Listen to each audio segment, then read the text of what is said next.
Hey everybody, Eric Grenier here, and welcome to the 130th episode of the Writ Podcast. The fall will be election season in at least 3 provinces in Canada, so for the next few episodes of the Writ Podcast, I'm going to be taking some deep dives into these provinces as we look ahead to those elections. This week we're heading to New Brunswick, where Blaine Higgs and his Progressive Conservatives are looking to win their 3rd consecutive election, but it looks like they could face a stiff challenge from Susan Holt and the Liberals. So joining me this week for a look at the provincial scene in New Brunswick is Jacques Poitras, provincial affairs reporter for the CBC in Fredericton. Jacques, good to chat with you again. Hello again, Eric. So before we look ahead to the fall, it's going to be a pretty big fall for those of us who follow elections, and especially for people like you in New Brunswick. You've now, you mentioned to me, done 9, or this will be your 9th one. So certainly been around the block when it comes to elections in New Brunswick. But before we talk about the campaign, I always find it curious to discuss kind of the mood before a campaign begins. We always talk about how silly season begins, where the parties seem to just be itching to get onto the election campaign trail. When the legislature lifted for the summer recess, did it feel like this was going to be a rough campaign, a fun campaign? What was the mood in Fredericton when the MLAs went home? The final question period on the last day, June the 7th. Actually, I did a story about it that's pinned to my Twitter profile. Was actually a perfect kind of distillation of where we're at politically in this, sort of very pointed.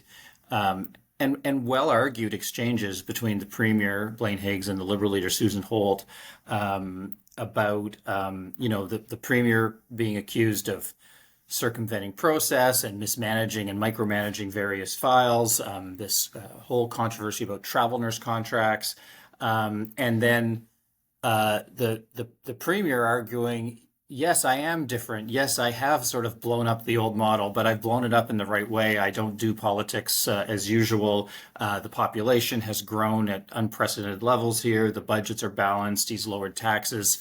The province is on a very good financial footing. Its credit rating, all that. So it really, those 30 minutes really kind of tied together all the themes. But over that, there was a sense people were tired. There was a lot of anticipation. The Premier has very high dissatisfaction levels in recent polling, among the highest in the country among premiers.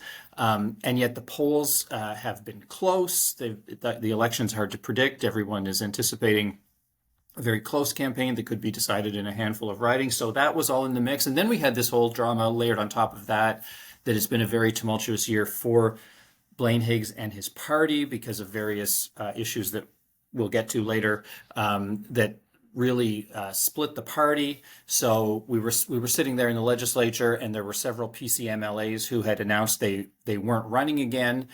Fairly clear they were not happy with the Premier's leadership.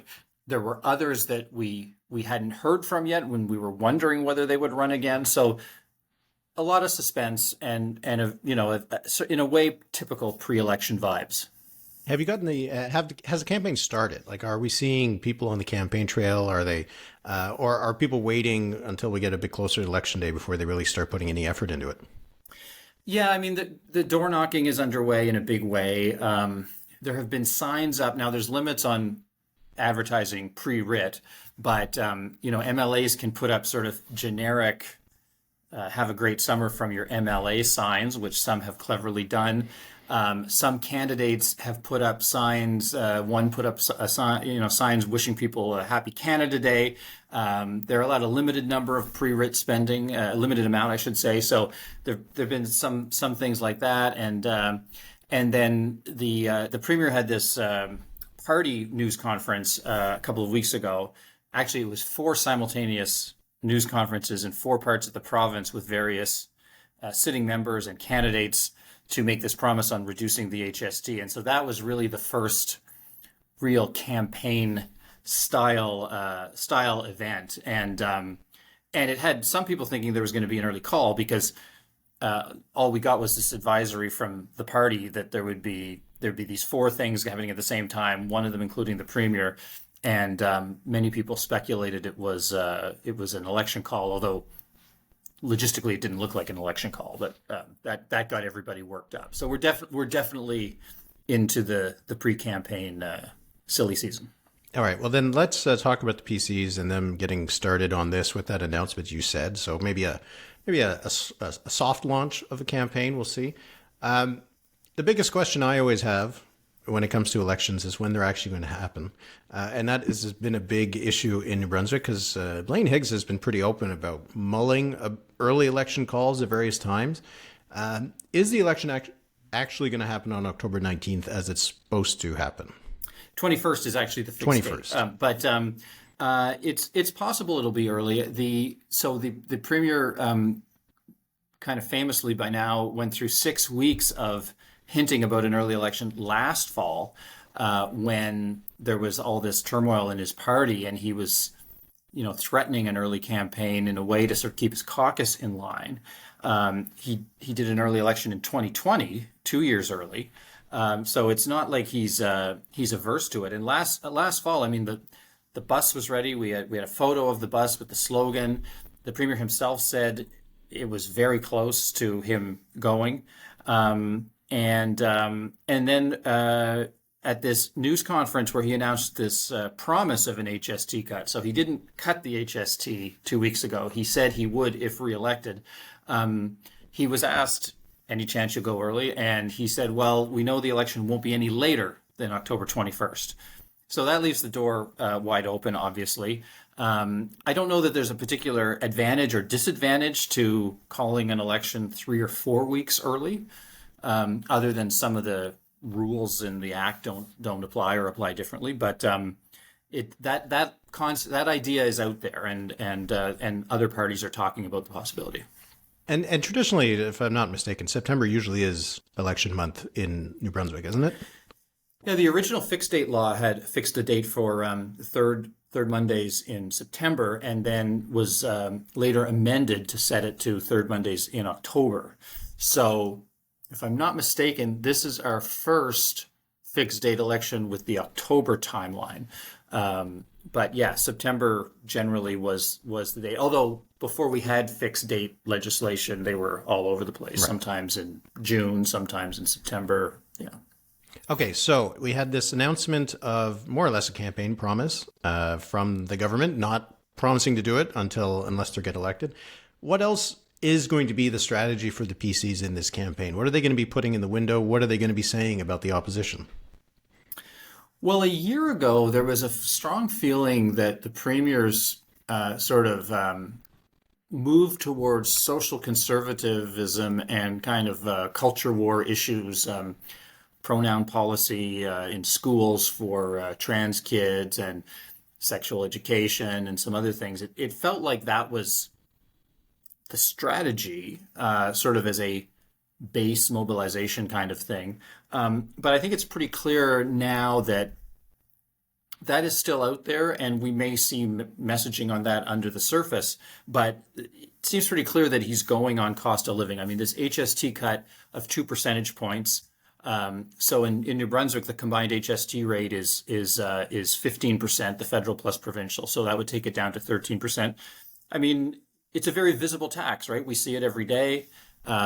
People will notice it. They may not save a lot of money when they go to Tim Hortons, but if they buy a larger consumer product, they may notice it. And the unpopularity of the GST, as it was called then, was that you saw it on every receipt. So they are calculating that with inflation, housing costs, grocery inflation, and certainly the carbon tax, which they hammer the federal government about every chance they get, that this is the smart way to say, well, we'll lower your costs. And it also happens to be a very visible one. So I think they're framing the election as a choice. Like if you vote for us, this tax cut will happen in the next budget next March, effective next fifth fiscal year, starting April 1st, 2025. 1 point then, and then another point the following year. So then it's a question of contrast with the Liberals in terms of the cost of living policies and promises. Is that going to be how they're going to frame the election? For sure. I mean, the Liberals are running on change, but the PC party and the premier are really tagging them with the carbon tax, the federal carbon tax, and Justin Trudeau in general, and really underscoring that on the cost of living issue. And so I think the Tories are calculating that the mood for change isn't necessarily there if they can address this cost of living issue.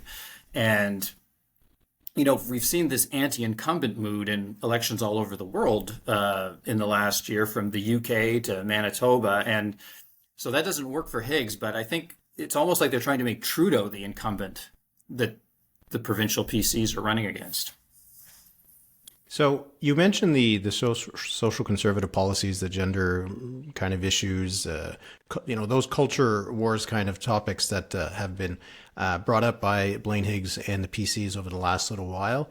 This seems to be a shift for the party, because traditionally, especially in Atlantic Canada, PC parties have been kind of red Tory parties, right? Not really going to one side or the other too dramatically. But this does seem to be quite a shift for the PCs.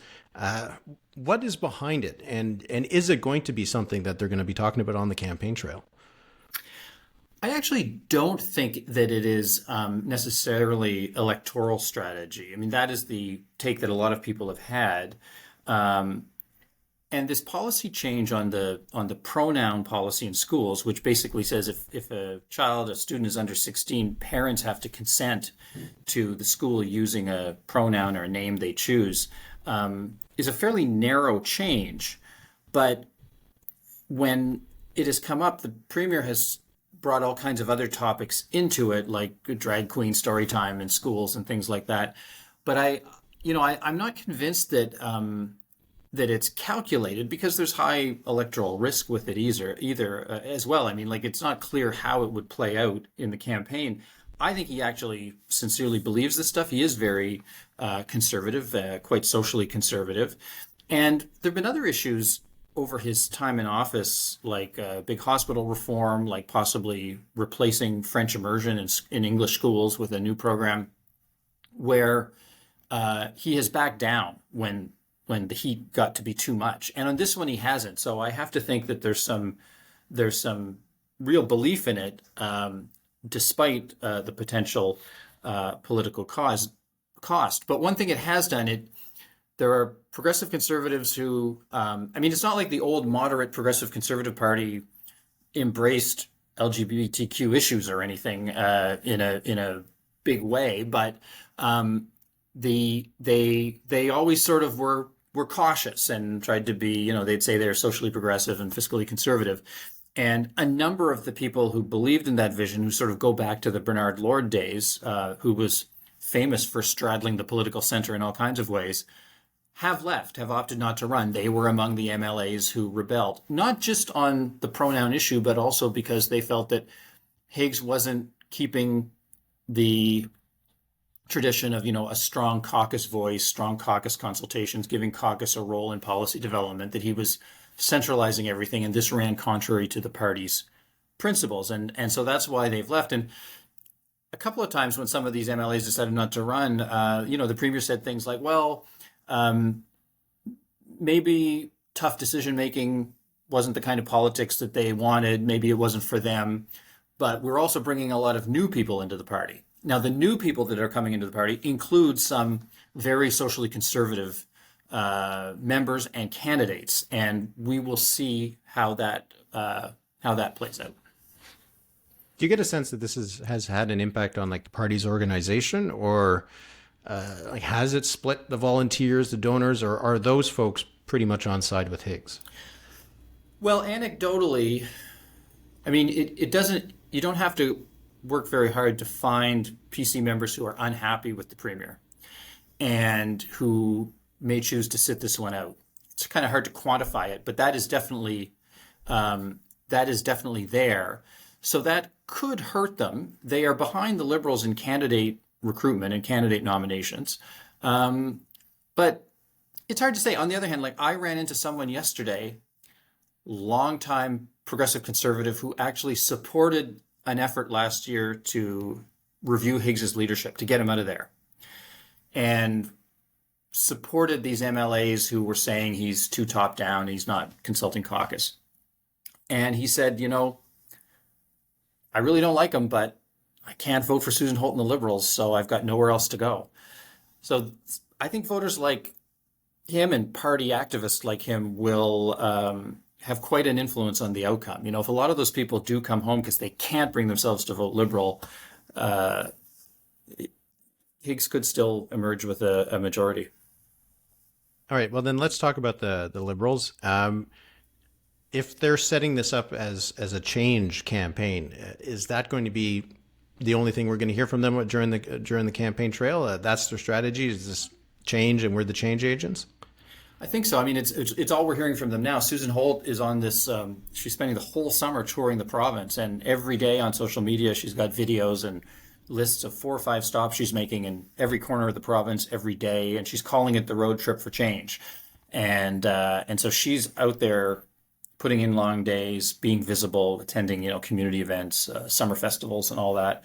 And that is the message. And change can work in the sense that a lot of people don't have a family doctor. A lot of schools, because of the recent population growth, are overcrowded, and we haven't been building schools fast enough to keep up with population growth. So housing costs, rent, whether to have a rent cap, all kinds of things are out there that people are ticked off about and could cause them to vote for change. But the fact that Higgs has balanced the budget, that he's paid down a big chunk of the provincial debt, that he's managed money well, and that now he says it's paying off with the potential for an HST cut, that's pretty powerful as well. I might be mistaken. I'm just kind of remembering how it was in 2020 with Kevin Vickers, but I don't particularly remember the Liberals running a very good campaign, and clearly they didn't win the election, so it couldn't have been that good. How are the Liberal preparations this time for this campaign? Well, they're in much better shape, and I think the turmoil with the Premier has motivated a lot of people to come out for them. They've got 42, I think, or 41 nominated candidates as of today at a 49 constituencies, which is ahead of where the PCs are. The last financing report had them ahead of the PCs in terms of money in the bank as of the end of December. So that picture may have changed. It's an election year, and the PCs have been fundraising aggressively, but they were in decent shape with money. They've got some good candidates, some credible candidates, some high-profile candidates. Well-known people who could win seats, and who, in some cases, kind of look like a cabinet. The head of a provincial health authority, who the Premier fired actually in 2022, and there was a court ruling that he was wrong to go about it the way he did, and they awarded this guy a lot of money. He's a Liberal candidate in St. John, and so there's a former progressive conservative MP from 20 years ago who switched to the Liberals at the time over the Reform Canadian Alliance PC merger federally, and who is now running as a Liberal candidate. I mean, these are the kind of people when you look at them, that you can see them as ministers. So the Liberals are in decent shape, but as you and I have talked about many times, like, their vote is very inefficient, and we can get into that. And so even though they're a bit ahead in the polls and everything is looking good for them, and in a normal political environment, it would sort of feel like we're heading for a change election. I don't think it's certain. Yeah, the Liberals have a history of running up the numbers in Francophone New Brunswick in the north, and so their victories have been because they've made gains in the Anglophone South. I've heard from some, people in those circles saying that they do think that they can make gains in the South, that they're doing better there than you would normally expect. But what is the path for the Liberals to win? Because they do have that solid block in the North, but can they make the inroads that they need in the South to actually form government? Well, that is the question. And yes, you're right. There's about 15 Francophone northern ridings where they often gobble up, 2/3 of the vote in some cases. And so that, when you look at the provincial popular vote number, it tends to skew it. But the three largest cities, Moncton, St. John, and Fredericton, these are ridings where we expect there to be a real battleground. There's a couple of others in the north that could come into play, but that's really where everyone thinks it's going to be decided. And there's some liberals who say if we go back to the 2018 election where the Liberals won the popular vote by 6 points but got one fewer seat than the PCs, there were 3 or 4 ridings in Moncton and Fredericton in that election that were within 100, 200, 300 votes. So it actually doesn't take much popular vote shift to swing a few of those ridings. And so we will see. But I mean, when you talk to people with the parties and some of my press gallery colleagues, we all kind of have the same list of about 8 to 12, I would say, ridings where we think this will be decided. You already mentioned it a little bit, running almost against Justin Trudeau. How much of an impact is that going to have? Justin Trudeau's unpopularity, the surge in support we've seen for Pierre Poilievre in Atlantic Canada as well. Is this going to be a proxy federal campaign, or is this going to be a provincial campaign? Well, I think the PCs want it to be a federal proxy campaign. As I said, they would love for people to think of Justin Trudeau as the incumbent that they're mad at. Everything I read, and I don't report on national politics, but things I read about Poilievre is that it's not so. The polling indicates it's not so much that people love him and want him; it's that he's the alternative to a prime minister that voters really dislike now and want to be rid of. And that is definitely real. And I mean, I hear that anecdotally around the province. And the PCs here are definitely using it. I mean, there are ads that talk about the Trudeau Holt carbon tax and really tying her visually to Justin Trudeau in a number of ways. There have been a couple of surveys that have indicated that Justin Trudeau actually has a marginally higher approval rating in New Brunswick than Blaine Higgs. There was that recent Rage Index poll, which I'm sure you saw, and New Brunswick was the only province where people were madder at their premier than at the prime minister. So that's not good. But those numbers as well, I think, as you pointed out to me a couple months ago, would also be skewed by that vote inefficiency for the Liberals, right? If all that anger at Higgs or dissatisfaction at Higgs is concentrated in, 15 ridings in the province, it may not be enough to defeat him. I will say that if Justin Trudeau comes back from summer vacation and announces that he's retiring, I could see that having an impact in this election, because first of all, the PCs would have to trash a lot of the advertising and graphics that they've come up with for the campaign, and I think it probably would lift a bit of a burden from Susan Holt. All right. Well, maybe Justin Trudeau will hold off. I don't think the Prime Minister's going to retire for one province. No, yeah. You don't think so? Okay. How about we'll close with just talk about some of the other parties, because it isn't just a liberal conservative battle. The Greens have a few seats. They won 3 in the last election. The polling shows their support is more or less staying where it was before. Are they going to be just defending what they have, or are they going to be trying to make any gains? They're always looking to gain. And if this close result produces a minority government, then, of course, the more Greens are elected, the more likely there is to be a minority government and the more clout they would have in the legislature. So they are obviously looking to expand. But I think they're playing defense, and particularly in the sense that we can anticipate, and it's already starting a little bit, that the Liberal message is going to be, if you want to get rid of Higgs, you've got to vote Liberal. And it's the classic, strategic voting argument. So they are going to have to rebut that and argue that for some reason it's better to elect Greens to get rid of Higgs. And then you get into the math and everything else. The leader, David Kuhn, his riding has been split up in a redistribution.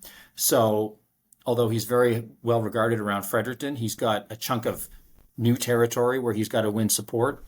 And in Kent North, Kevin Arsenault, who's won that seat twice for the Greens, is now facing a former federal Liberal MP, Patrick Finnegan, who is very well regarded in that part of the province. So that'll be an interesting race.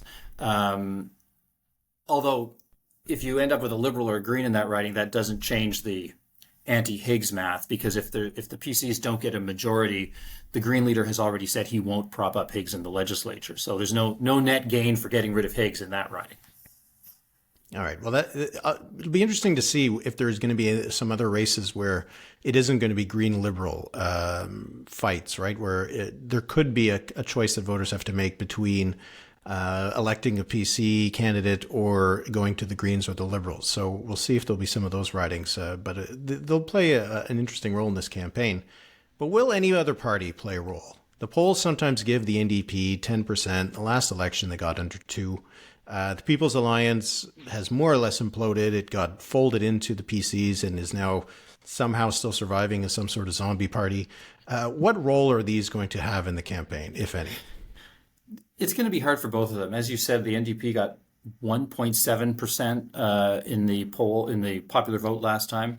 And they have really become sort of the vehicle for the traditional left-wing voters who would back, the Greens have sort of displaced the NDP as the vehicle for the traditional left-wing voters. So, CUPE, the Canadian Union of Public Employees, an official union affiliation with the NDP, but one of their staff is is running as a Green candidate in this election. So that all of that progressive left-wing vote, Labour and other movements, really see the Greens as their vehicle. So that makes it very, very tough for the NDP. On the People's Alliance, I mean, it's hard to go back to the last election and look at their vote because, as you said, their 2 MLAs who were elected last time joined the PCs, deregistered the party, which then had to be reestablished and revived. And they haven't had much of a presence. There's one interesting subplot with the alliance is that the third MLA who was elected in 2018, who was defeated in 2020, Rick DeSaulnier, is now the leader of the party, and he has decided to run against PC minister and former Alliance leader Chris Austin in his riding. So it'll be the current Alliance leader versus the former Alliance leader, now turned PC cabinet minister. So that'll add a bit of drama to election night. Shakespearean, yeah. But we really don't expect Chris Austin to have much trouble getting reelected there. All right. Well, I know that the election is still in a couple of months, potentially. Maybe it's less. We'll see. And maybe we'll get a chance to chat again before then. But right now, if you had to say, what part of the province, what is going to decide this election? I think those sort of urban voters in Moncton, St. John, and Fredericton, who some of whom would have voted for Higgs last time because he was managing the pandemic well at that time, but who didn't vote for him in 2018. Where will those voters go? I mean, they moved to the PCs last time. Will they stick with him because of other sort of competent management points like the balanced budget? Or will they kind of look at some of this socially conservative stuff and think that that's not really something they want to support? That's key. And then the other interesting thing, Eric, that is demographically very interesting is we have had record population growth here in the province in the last 3 or 4 years. A lot of immigration, but also a lot of people who have moved to New Brunswick from other parts of Canada to save money on housing. You know, they can work remotely thanks to technology. So they want a quieter quality of life, less traffic, bigger house for a lower price and all that. And I was just doing some sort of back of napkin math. The 4 largest cities, so that's St. John, Moncton, Fredericton, and Dieppe, have grown by 24,000 people in the last 4 years. That's the equivalent of 1 or 2 ridings. And if you look at the 13 seats in those places, that's about 1,900 new people per riding. Some of them would be under 18, of course, but you can easily see 1,000 or more new voters in each of those 13 constituencies. So I'm curious, who are those people and what political philosophies have they brought to the province? What do they make of the way we do politics here, and how will they vote? Because 1,000 votes per riding can be the difference in a close race. Well, it sets up for maybe some surprises on election night. So certainly be one to watch. Campaign will get started, I suppose officially it'll start, mid-September if they don't go early? If they go by the scheduled fixed date, then it's a mandatory 32-day writ period, which would mean the writ on September 19th. All right. Well, then we'll see if it is going to be a writ drop on September 19th or an election. So, Jacques, really appreciate it. Hope we get a chance to chat again before voting day, and have a good 9th election. And Thank you. See you get to 10.